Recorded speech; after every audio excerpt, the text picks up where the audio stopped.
Open our third year, chapter 3, look on the bright side. You arrive early for your shift, feeling tired after a sleepless night and more than a little distracted.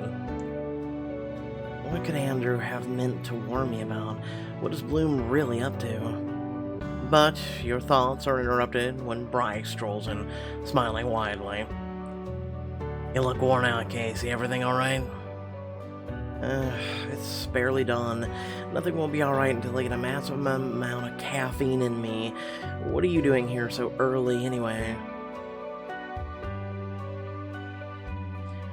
I have surgery soon. Too keyed up to sleep, I guess.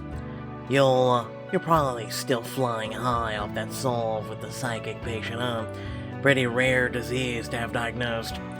Enjoy your brief moment as best in class, because I'll be nabbing that crown later today. Really? Are you the psychic one now? Don't need to be. I'm scrubbing in on a septal myectomy, and the attending says I'll be working on the heart while they work on the cardiopulmonary bypass machine.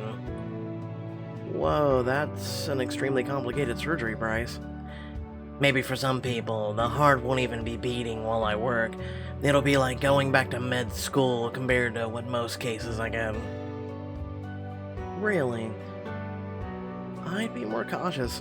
That surgery is one of the most difficult heart surgeries you can do, Bryce. You can't and shouldn't take it lightly. Should I take it heavily then? Bryce, I'm serious. So am I. I've got this, Casey. Don't worry. Bryce holds up his hands, balled into fists. See these hands? They're magic hands. Everyone on the surgical staff says so. That sounds suggestive. Good. I'm in it too. I should go scrubbing.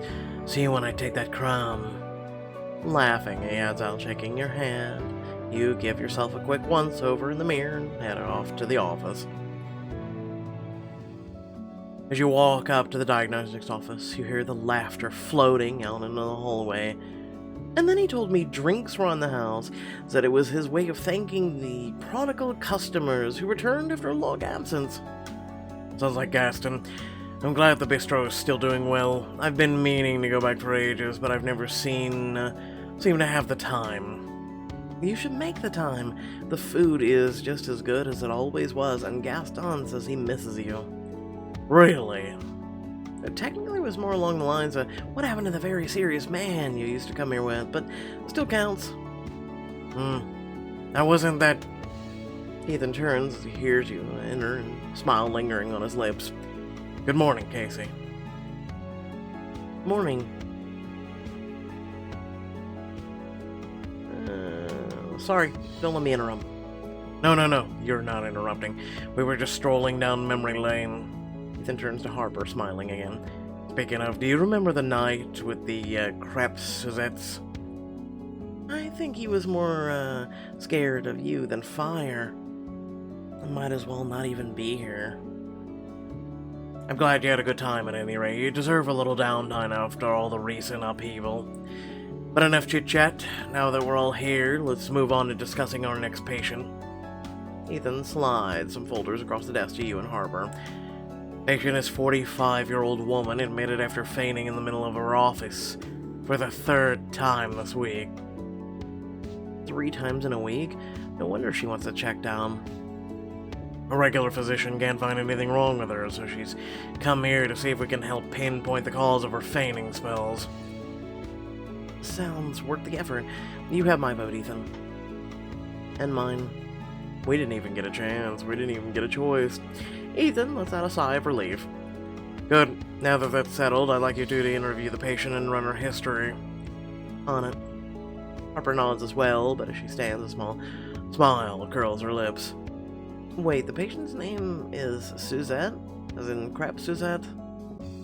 Oh god, I haven't even put that together. Make sure to keep her away from lighters and Gaston. Harper smiles in response as she sweeps out of the office.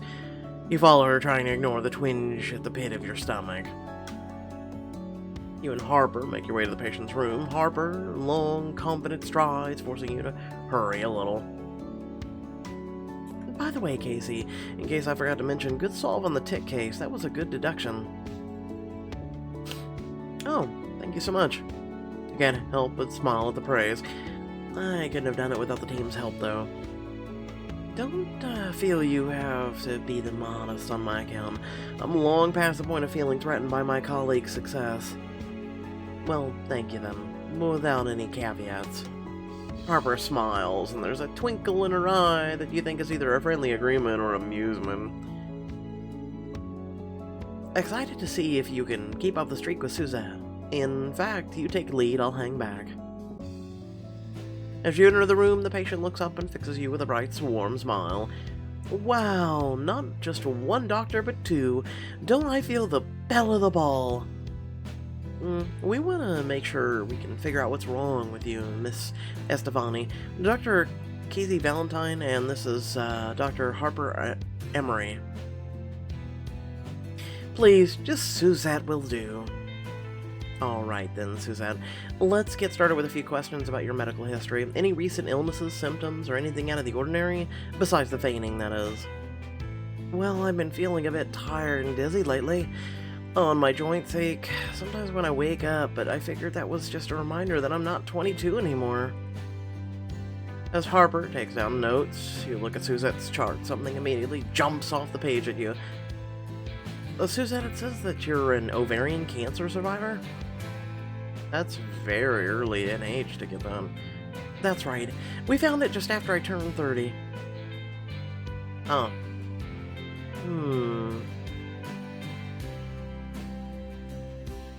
Are you taking any medications for that? Nope, not anymore. Going on 6 years, completely cancer-free this fall. That's still really early. It must feel wonderful to be able to say that. Thanks. I know it's been a while, but honestly, I still feel like trumpeting to the rooftops every now and again. I think you've earned the right. And it looks like a radical hysterectomy was part of your treatment plan? That's right. It saved my life. Though it did mean my husband and I couldn't start a family like we'd hoped. I'm sorry to hear that. Oh, don't be. It was tough for a while, but when I told myself, Suzette, stop complaining, not everyone gets a second chance at life. Besides, I may not get to be a mom, but I do get to be an aunt of two of the most amazing kiddos around. I met my sisters at least 2 nights a week. I love spending time with them so much I decided to start volunteering at local crisis nursery. You wouldn't believe how sweet the kids are there. Whoa. How do you fit all that in? Oh, compared to everything doctors like you have to do, my life is practically a vacation. I highly doubt that. Do you ever feel overwhelmed by it? Honestly, no. I like being busy. Besides, we only get one shot at life. I want to fit in as much as humanly possible. And it says on your chart that you've lost 20 pounds since your last visit to the doctor. Was that deliberate? Not really. I've been trying to keep more fit lately, and running around after my niece and nephews isn't like an extra workout. I do sometimes skip dinner if I'm there late. The kids are picky eaters, and half the foods they want I just can't stomach. Give us a few moments, Suzette. We'll be right back. How many things would you like me to point and pick apart at those? You and Harper step out into the hallway to confer. I'm not seeing anything that jumps out, are you? Okay, Casey, we need to talk. Nothing obvious, no. Oh, for the love of... I want to draw some blood and test for the common autoimmune disorders, but I think we should get a full body scan too. I don't want to miss something important. Smart thinking. After our last patient, I'm all for more scans. You realize you'd been expecting her to argue with you. She and Ethan getting along so well doesn't change our professional relationship. I need to remember that. Oh, you take a deep breath, focusing yourself on nod. I'll tell Suzanne. Alright, Suzette, a nurse is coming to draw some blood for tests, and we'd like to get a full body scan, just to make sure we're not missing anything. Fine by me. Hanging out in a CT scanner is practically a spa day. Just me, my thoughts, and the constant clanging noises. I'm guessing that's a joke, but I'm glad you have a good attitude about it all at the same. Someone will be back shortly to take you down. You and Harper head to radiology department to schedule Suzette's procedure, only to find a very different sort of machine already there. Oh my, what the hell is this? Whoa, what is this? This is what happens when they give minimum wage raises, right? Just kidding. Whatever it is, it looks like it's cleaning the CT scanner. Hello? Robot? Beep. Hello, I am Edenbrook Robotic Nurse Aide Binks at your service. Please input request. Okay, Binks. What are you? I am Edenbrook Robotic Nurse Aide. I am here to help with tasks around the hospital. That was enlightening. I've heard of these. They can be programmed to do all sorts of things. Really? Like what? Get me a coffee. Awaiting request. Alright, let's try this. Binks, what tasks are you currently programmed for?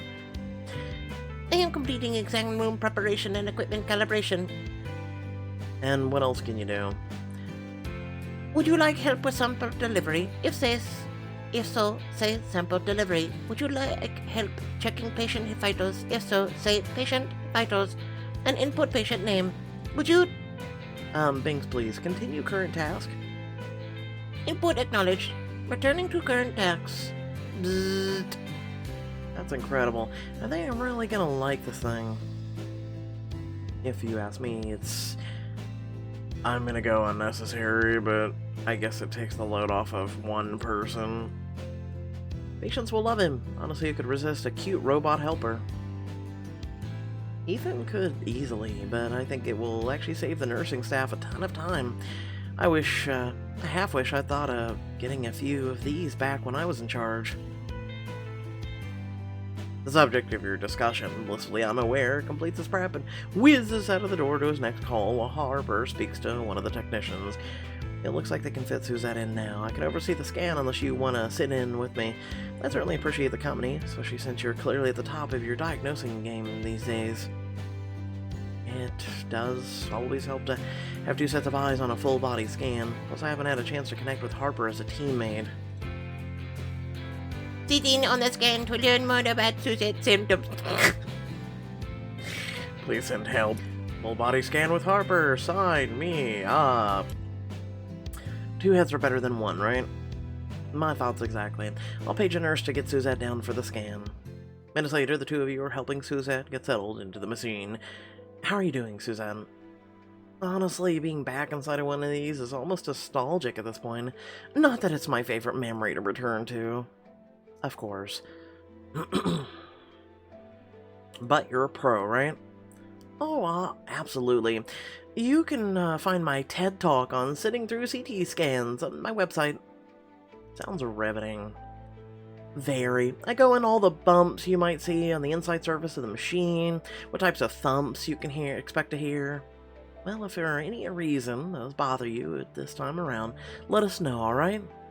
Will do. We're gonna begin now. Hold as still as you can. You know, Harper, sleeping in the adjoining room, sitting at the console and watching the screens as the machine whirs to life. So what's your leading theory so far?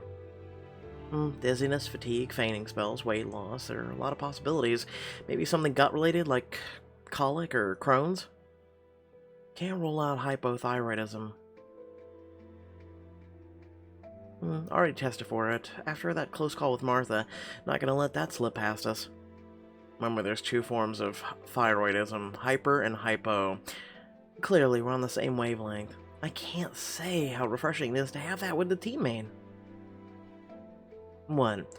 Didn't you have it before? To an extent, but surgery is always a solo performance in the end. And you're finding the diagnostics team different? Yes, in the best way possible. The diagnostics team dynamic and the collaboration, it's pretty unique. It's one of the things Ethan sold me on, honestly. If you guys ever watched Dr. House, if you remember the doctor from the CDC he took in, she reminds me of her. Tell me, What's the deal with you and Ethan, anyway? The deal? I'm not trying to pry, but you clearly have a history. You're wondering if that's what it's like working with an ex-boyfriend? Not to mention the woman he's currently seeing. But sure, let's go with that. I mean, yes, no offense, but isn't it awkward? At this point, no. That was so long ago. I suppose things were a bit strained just after we broke up. It's possible for them not to be, even if things end more or less amicably. So you stayed on good terms, then? Not immediately, but we were never enemies. But it was a nice surprise how quickly we were able to move past it. Part of it was down to keeping things professional, of course. Ethan's a master at that, as you know. But more than that, we just know each other. A breakup changes things, and it doesn't erase it. So you've got that shared past and memories to both call on. That must be nice. Speaking of which, I gotta know, what's the crepe Suzette thing about? A particularly memorable dinner at Gaston's. Gaston used to too much liquor for the flambé, and well, Ethan almost singed off his eyebrows. Now I'm imagining an eyebrowless Ethan, and I can't unsee it. I like to tease him with it whenever he gets a little too stern and serious. Now that you know the story, I suppose you could too. Always good to have options. And what about you? Have you liked working with the team? I know Ethan is notoriously tough on the younger doctors he works with. He is, but... I've learned so much about patient care from him. I've learned more in my time on this team than all my years in med school and residency put together. It's certainly a trial by fire, isn't it? But remember, it's not a one-way street. What do you mean? You may have a lot to learn, but you contribute as much as anyone else on the team. I've only been a part of it a week, and that's already obvious. I have a confession to make. It may not have looked like it at the time, but I'm glad you made it through the hearing during your first year. You are? Because, no offense, but it definitely didn't feel that way at the time. As chief of medicine, I had to remain neutral and objective, and I had to uphold the rules. I said it then, and I still believe it. We have them in place for a reason. But I'm not chief of medicine anymore, and honestly, doing anything for the patient is something we should prize in our doctors. The hospital is lucky to have a doctor like you, Casey, and so is the team.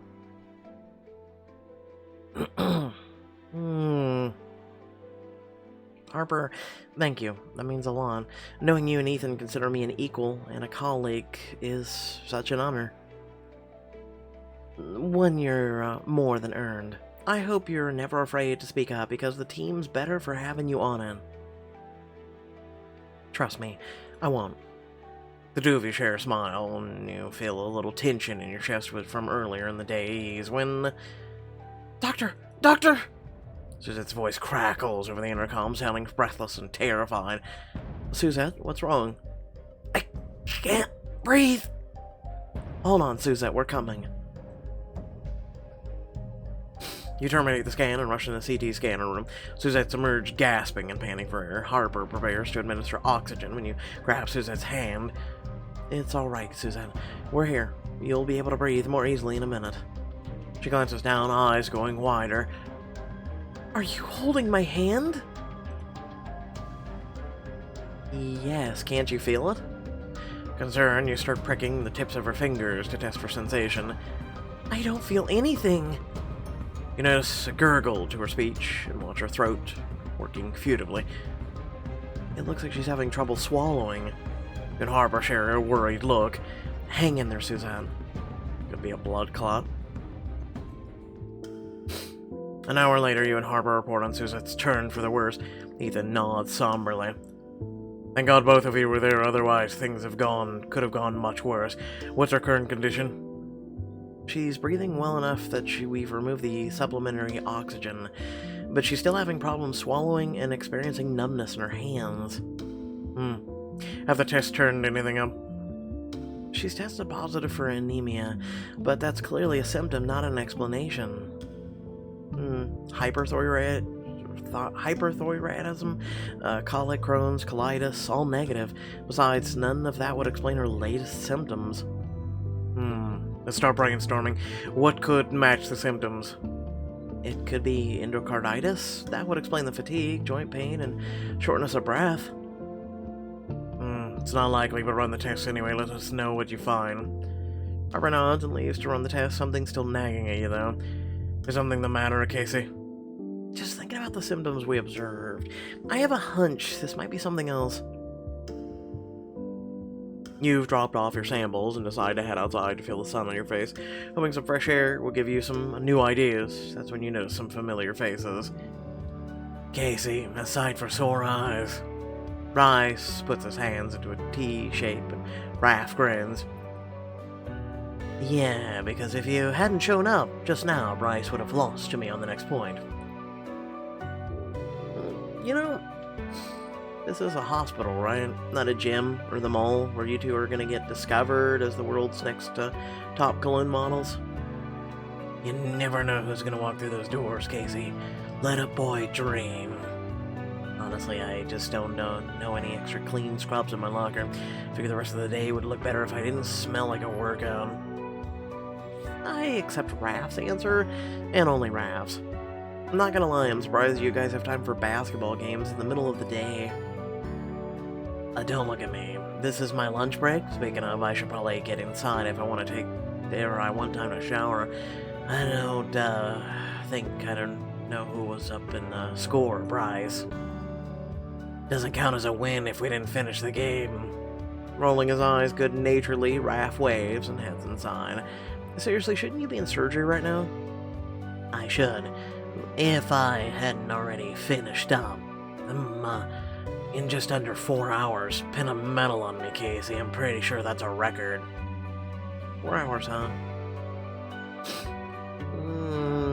Well, you shouldn't rush something like that. A septal myectomy is a delicate procedure, Bryce. Are you sure you were careful enough?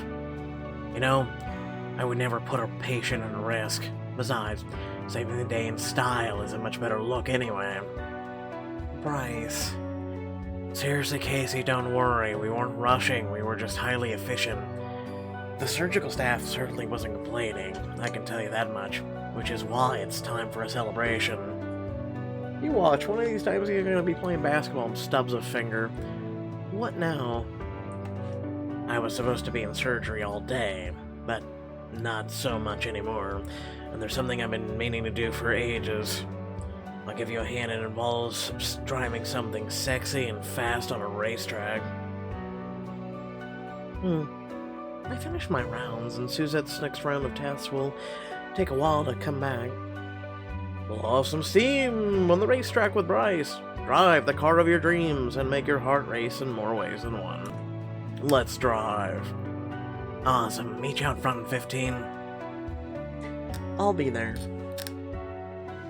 Bryce drives a short way outside of town and eventually pulls up to a small store called Lapse of Luxury. You head into what seems to be an automotive parts shop.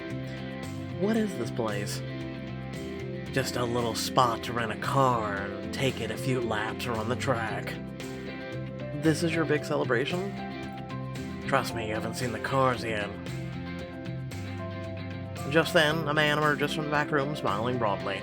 Welcome to Lapse of Luxury, where anyone can drive the high life. Is this your first time?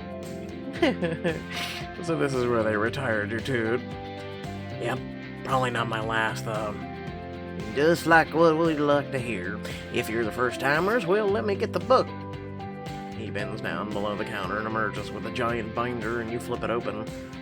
Whoa, that's a Maserati, and that was an Aston Martin. Are you saying you can rent any of these cars to us and we can just drive them around the racetrack? That's the idea. You shouldn't believe how many people are dying to take a spin in one of these puppies. Once you try it, you'll understand. It's like feeling the road in a totally new way, like the car and the wind become one. The faster you go, the more your heart races until you feel like you're flying. That's surprisingly poetic. Speaking of poetry, he points to a picture of a sleek yellow muscle car, eyes twinkling with excitement. It's beautiful. poetry in motion. Casey, we have to take this one for a spin. Alright, but I'm driving. No offense, but I do not trust you know your limits, or, have them. Excellent point. I don't care who makes us go fast, as long as we go fast. Alright, wonderful. Let me just grab some paperwork, and we'll get you set up. Yeah, that paperwork, if you crash it, you're gonna owe them some money. 5 minutes later, and the two of you are sitting inside the car, the keys in your hand. Wow. Can I hold them? Just for a minute? Oh, wait your turn, Haley. I'm enjoying the moment. You slip into the driver's seat, which feels like it's molded to your body shape. The console looks like it's something out of a spaceship. Ready to kick it into high gear? Born ready. You turn the key in ignition and the car roars to life beneath you. Can you feel that?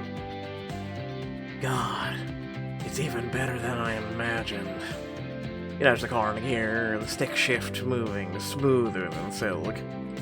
Alright, let's go. The car springs forward with a roar, zooming down the speedway and taking your breath away. Whoa, that pickup is insane. This is incredible. Roll down the windows and let's feel the wind. You both roll down your windows, the breeze washes over you and tussles your hair as you race down the straight stretch of track. Now I see what the owner meant by flying. So where do you think we should go? To Mars. You survey the course ahead of you. The road before you stretches out straight for half a mile with a gentle banked curve at the end. But you're coming up on an off-ramp leading to another section of track full of hair-pin turns and corners. I'm taking the straightaway. That way you get the most of your speed. I just want to feel the speed. Besides, I've always wanted to see what a banked curve is like. Sounds good to me. Pedal to the metal. You blaze by the off-ramp, gaining speed on the straight roads as you push the accelerator, reach the banked curve, and fly around it, tilting into the corner. Also, this Lamborghini isn't the best at turning on, hairpin turns and stuff, so yeah. Whoa, so that's what G-force feels like.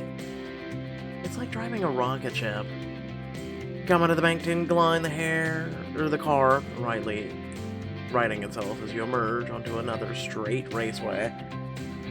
How fast are we going anyway? Looks like 120. You ain't even tried with this car yet. Sit down. You know this car is capable of hitting 220, right? I told you. Wait, seriously? Sounds like a challenge. You floor the gas pedal in the car's engine roars. The car peels down the straightway, gaining speed at an unbelievable rate. You're 160, 170, 180. I think I can hit it before the finishing lap. I believe in you. Laughing, you push the powerful engine to its limits, foot to the floor. Whoa, almost there. 220, how does it feel? We didn't hit the nitrous. Like I'm reaching warp speed in one of Elijah's TV shows. You slow down a little as you come to another banked turn and approach the starting line again. So I want to go around for another loop. We have a bit more time. Another lap? Try and stop me. Pressing on the gas, you drive the sports car into another lap. This time you feel much more confident, comfortably pushing your higher speeds, taking the corners without a second thought. Whoa, someone's found a hidden talent as a pro driver. I guess I was just waiting for the right kind of car. You finish your loop with a minute to spare on the rental, driving the car off the racetrack and into the pit area for a drop-off. You and Bryce look at each other across the center console, both breathing hard from the excitement. Whoa, that was fantastic, amazing, once in a lifetime.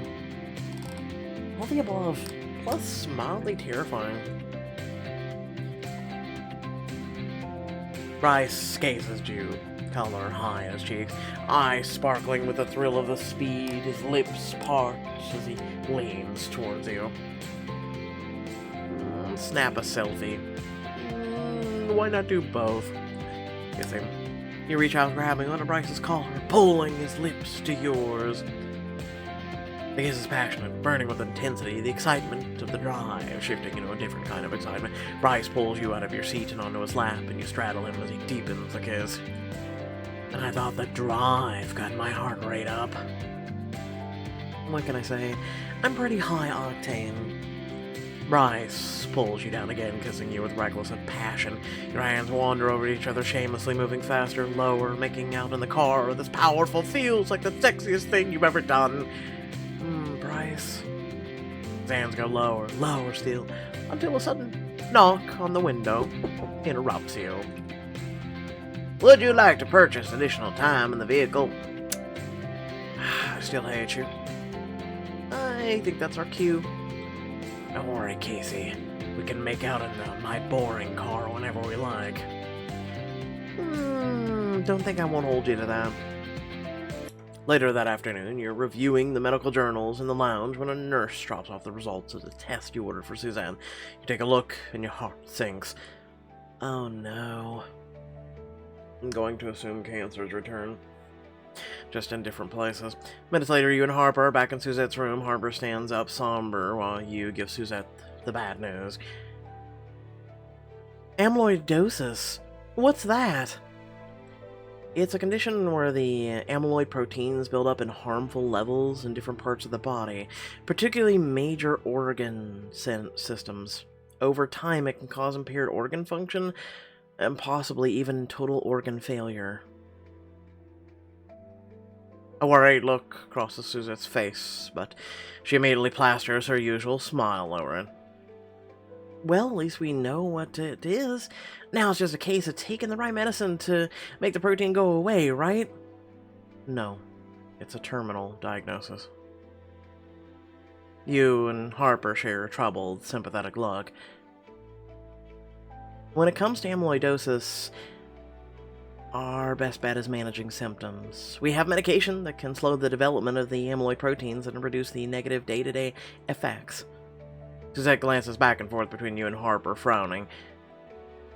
Slow the development? Isn't there a way to fix this? Not at present. Research is always ongoing, but for now our focus will be slowing the progression and improving quality of life, and we can absolutely do that. If we don't start a regular course of treatment now, there could be serious damage to your organs, which could, of course, lead to additional complications. Okay then, what about transplants? Because you have amyloidosis and it's a long-term permanent condition, that you are not approved for organ treatment. I know it can be a tough process, but I know you can handle tough. Or I can. Your heart breaks as you see her struggling to find the silver lining, especially knowing the answer you have to give her. Nobody doubts that, Suzanne, but it's not that simple. An incurable condition like this would mean you're not a good candidate for organ transplant. The underlying issues would reoccur. But a transplant might buy me years, decades even. Agreed, but medical science has its ethical and moral dilemma crap bullshit. You feel a pang as you remember Bloom's transplant last year. A single phone call had given him brand new kidneys, when so many other patients were left waiting. Unfortunately, some people are considered better candidates than others. Transplantation is always a possibility, but I want you to be realistic about the likelihood. We do have plenty of treatment options, Suzanne. They'll not only keep this in check, but they'll improve your quality of life now. Keep it in check? What are you saying? The truth is, managing this disease will be a fact of life from now on, and it is likely to get worse over time. For the first time, Suzette seems absolutely speechless. When she speaks again, her voice sounds smaller. How much time are we talking about? Am I gonna get to see my niece graduate college 10 years from now?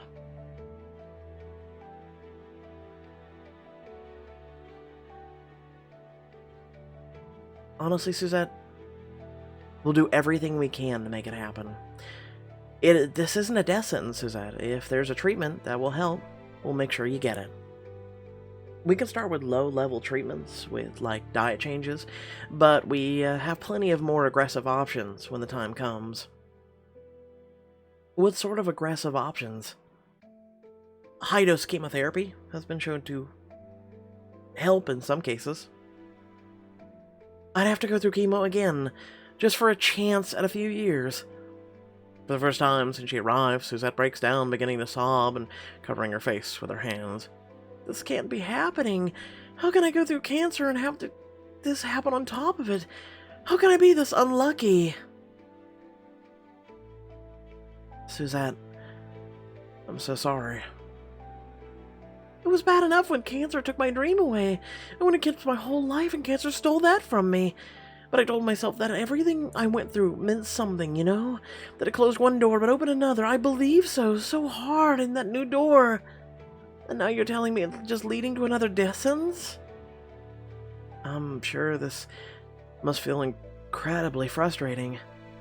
This doesn't even begin to describe it. It feels like it all means nothing. Like I should have just let go the first time around.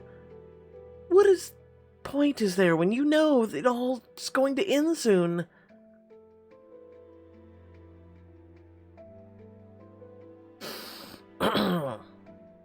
Poor Suzette. I wish I could do something to help lift her spirits and show her that her life still means so much. She mentioned how much joy her sister's kids bring her and that she volunteers with children. I wonder if there might be a way to cheer her up right here at the hospital. The kids' ward. Don superhero costumes just for today and visit the pets ward with Suzette and some of your friends to cheer up the kids and your patient. For a moment, for all of you watching, now you know how I feel. Anyway, I think I know what treatment to start with, but it's more than an emotional treatment than a physical one. It's going to require a field trip. Where to? Just downstairs. There are a lot of sick kids in the hospital who would love to see a friendly face. It would mean a lot to them. Harper glances at you in surprise, but Suzette seems to perk up a little through the tears. I do love spending time with kids. It always cheers me up. Then everyone wins. Wait here. I think I have just a way to make this more fun for them and for you. 20 minutes later, you and Suzette walk out of the elevator and to the pet ward floor. Both of you dressed slightly differently than normal. Ready, Suzette? Where the hell did you get such costumes? Very quickly. As I'll ever be, the superhero costumes are a nice touch. Where'd you even get these? We take Halloween pretty seriously around here. A child squeals giddily as he spots you and Suzette. Look! Superheroes! Hurry, tell your friends. We need your help. Little boy dashes off, giggling, and Suzette turns to you. Do you do this for all your patients? Only the really nice ones. After all, the goal is to make the kids feel better. Suzette laughs, and her smile gets wider as a pair of young kids blaze past you, giggling, playing tag in the hallway. They're followed by two familiar adult faces. I think I just missed a memo loving the cape, Casey. You two look amazing, but what are you doing down there? I could ask you two the same thing. I'm here meeting one of my new patients. He's barely 12 and bedridden from a car accident. But we'll get started on his therapy regimen soon, and I'm confident he can get back to a normal. I can already tell he's a fighter. I'm just on my break. I like to visit the kids sometimes and see if there's anything I can do to help cheer them up. Then I'm glad we ran into you. This is my patient, Suzette. She needed a little pick-me-up today. Ah, so you're to be superhero for the kids, huh? Saving them from another boring hospital day? If that's the plan, I just have the little girl you should meet. She leads you through the ward to one of the patient's rooms. She stops in the doorway and points at a small, frail child sitting in the bed, looking out the window with a frown. That's she just arrived at Edenbrook this week for her leukemia treatments. She's a sweetheart, but she's too tired to play much. She's a huge superhero fan, though. she could give Elijah a run for his money. She says she wants to be Wonder Woman when she grows up. Sounds like a job for this dynamic duo. You ready, fellow superhero? As ready as I'll ever be. Nia looks up as Sienna brings you both in. Her eyes widen in excitement as she takes in your ludicrous costumes. Whoa, heroes? Do you have any powers? Sure do, young citizen. In fact, I can read minds. You can read minds? Can you read mine? What am I thinking? You're wishing that you could get out of bed to play. You're also thinking that mind reading can't be real. Wow, that was cool. What's Dr. Trin thinking? You look at Sienna, who's trying to hide her laughter. You make a great show of grabbing your head and scanning her. She's thinking that she's going to bake something tonight and her roommates are really nice people. What? How did you know? That's exactly what I was thinking. That's amazing. Nia giggles and claps while you and Sienna share a secret wink and Suzette breaks into laughter. And that's why they call me Mistress Mind Reader. What about you? What are your superpowers? She turns to Suzette expectingly. Me, I'm Mind Shift. I can control people's minds and feelings. I can make you think about anything, even a pink elephant. Huh, you won't make me think about... Oh no, I thought about a pink elephant. See, my powers are already working. What else can you do? Watch this. Taking a few steps back to get some room, she suddenly flips into a perfect handstand. Nia gasps in amazement. Whoa, that's so cool. But wait, that isn't a superpower. Being highly acrobatic actually can be. It is when I do this. Nia bursts into laughter that she's still giggling when Suzette dismounts and stands upright again. I'll let you in on a little secret. My real superpower is making people feel whatever I want them to. I don't think that's real. Well, just now, I wanted you to feel happy. Did I? Yeah. See? Nothing can resist my powers.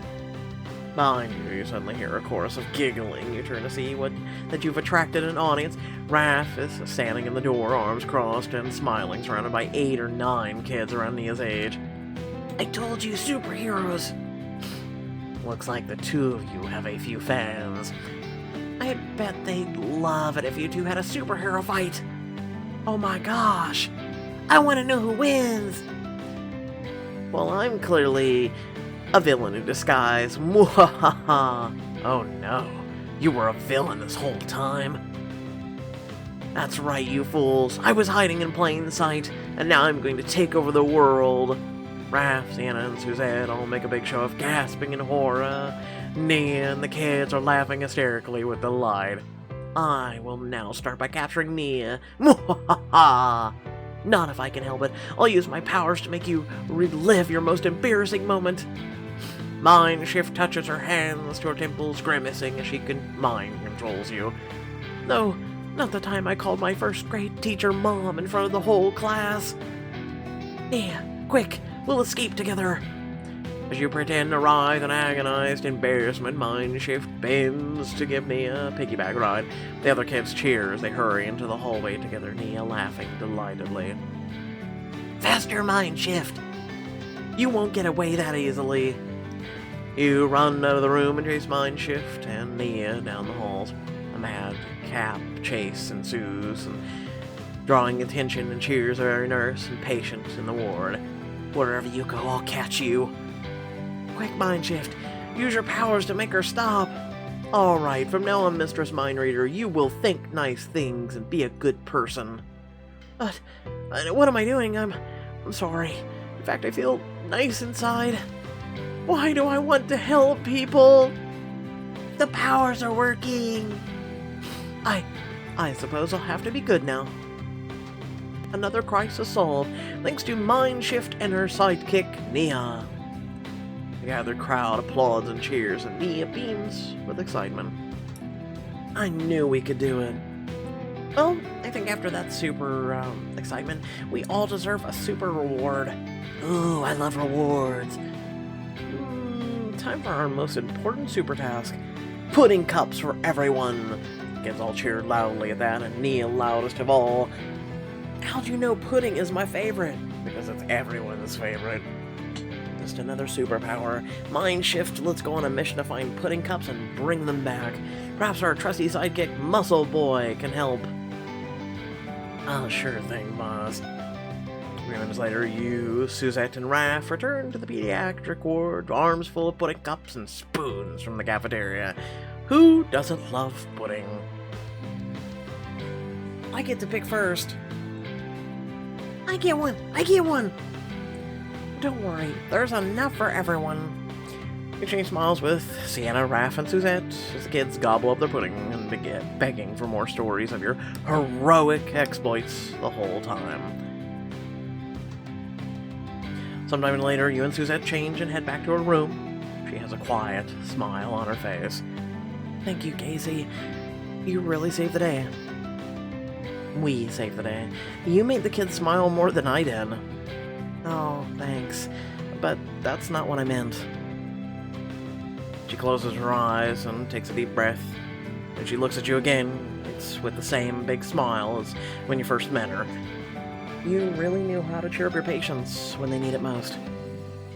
Guess that's my actual superpower. I mean it. I was so upset earlier that I couldn't see the forest for the trees.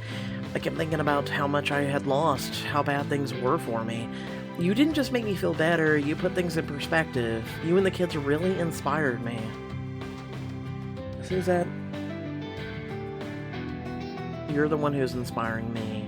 To go through so much and still want to help others is nothing short of uplifting. I wish I could be more like you, Suzette. That's really kind of you to say, but you're a doctor. You help people all the time. There's a difference, though. True, but that's my job. You do it because you've got a wonderful heart. That makes you an actual superhero in my book, Mindshift. How are you feeling now, by the way? A lot more like my old self. It made me remember that the bad news is just that, bad news. It's not a death sentence, and it's not taking me tomorrow. And until it does, I'm going to make every minute count and make the life I have matter by helping as many people as I can. At the end of the day, you're sitting in the diagnostics office telling the others about your adventures with Suzette. I think that's wonderful, Casey. With a long-term diagnosis like hers, the mental battle is often the harder fight. Yeah, it is. It was an inspired idea. It was bittersweet to discharge her. She's her usual positive self again, but I keep thinking of how much she's going to have to go through. It always stings discharging a patient with a diagnosis like that, especially one who's already had to fight so much. It's so hard to have to send her on her way. Well, if that's how you feel, I have good news. You'll like to see Leland standing in the door, smug smile curling his lips. Of course.